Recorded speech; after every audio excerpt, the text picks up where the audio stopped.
নেতৃবৃন্দ, নগর নেতৃবৃন্দ এবং বিভিন্ন থানা শাখা থেকে আগত উপস্থিত জনতা সবাইকে জানাই আন্তরিক শুভেচ্ছা এবং বিপ্লবী অভিনন্দন। প্রিয় উপস্থিতি, 2024 সালের যে জুলাই আন্দোলন হয়েছিল, এই আন্দোলন ছিল বৈষম্যের বিরুদ্ধে, ফ্যাসিবাদের বিরুদ্ধে, ঠিক কিনা ভাইয়ের আমার? বর্তমান সরকার ক্ষমতায় আসার পর আমরা দেখেছি পূর্বের সরকারের চরিত্র তারা নতুন ভাবে ধারণ করা শুরু করেছে, ঠিক কিনা ভাইয়ের আমার?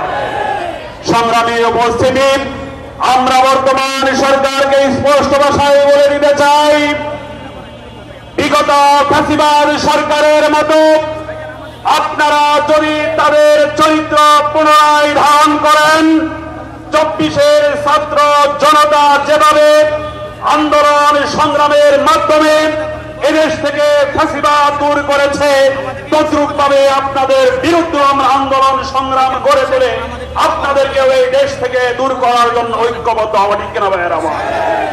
প্রিয় উপস্থিতি, সরকার ক্ষমতায় আসার পরেই আমরা গভীরভাবে লক্ষ্য করছি সারা দেশের জেলার পরিষদ যেগুলো রয়েছে তাদের দলীয়